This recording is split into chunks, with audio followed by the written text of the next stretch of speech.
Mr. Speaker, let us not misinform Kenyans. Let us not incite Kenyans. Let us not tell Kenyans falsehood so that they can be used politically as pawns, Mr. Speaker. That's what's happening in this country. Let Parliament communicate now officially to Kenyans what the finance bill contains, and Kenyans will understand. And I've gone through the finance bill. Nothing at all is offensive to Kenyans in this finance bill. It is making the lives of Kenyans even better. I have here the finance bill. I've gone through it, Mr. Speaker.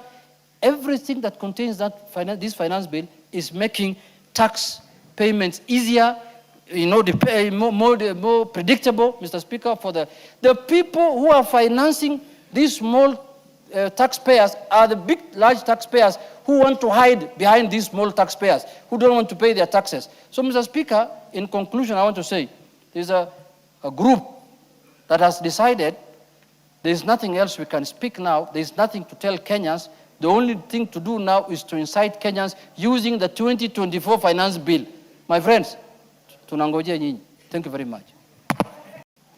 And it's very important to tell Kenyans the truth that the finance bill that is before this House, that we have come back to this session to deal with it, is not the finance bill that is being discussed in public, Mr. Speaker. And anybody who wants to know what is contained in the finance bill should take a copy from Parliament so that they can understand. Or I mean on the website, even the parliamentary website. Mr. Speaker, there are people who are still stuck at the finance bill of 2024. There are people, very senior members of the society, some of them who want to become president, Mr. Speaker.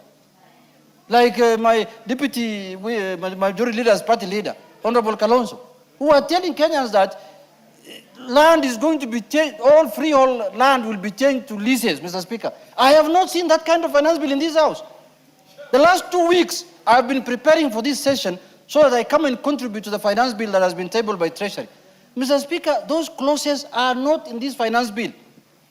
Very senior members of the society. What the two of you are not saying, yes, Mr. Speaker, is that you cannot amend the Lands Act through the finance bill. You cannot. You have even put it better. The finance bill is not a miscellaneous law amendments bill. Correct. It's the finance bill. Mr. Speaker, what happened, in fact, 2 years ago, Mr. Speaker, you can check the records of Parliament. There was a land amendment bill that was supposed to turn all freehold titles to leases that was sent here by the former Attorney General, my former Speaker, J.B. Muturi. And Parliament refused to publish that bill in their own wisdom, under your leadership, Mr. Speaker. And he's the one now talking outside there, as if we want to change. He is the one as the Attorney General, and I have a copy of that. Hey. I rejected it. It didn't go beyond my desk. You rejected it. You didn't even accept it to be published. No.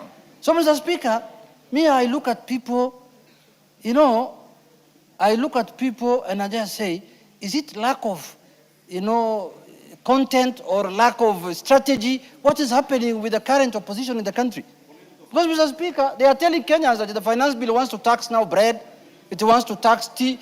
That is the finance bill of 2024. The finance bill that is before us now does not have anything of that nature, Mr. Speaker. Mr. Speaker, in conclusion, I want to say this. If we continue misinforming Kenyans, if we continue disinforming Kenyans, and I don't know whom we can send to them, I think indeed Nyoro can go and convey this message on my behalf to them, Mr. Speaker.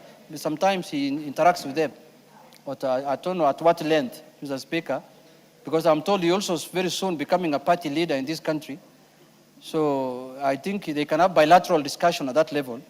Mr. Speaker, I want to urge my colleagues, my fellow leaders, that please, before you misinform Kenyans, before you disinform Kenyans, take time to read. And if you have no time to read, please ask your staff, ask your researchers to read for you the finance bill before you communicate or you speak to Kenyans at any level.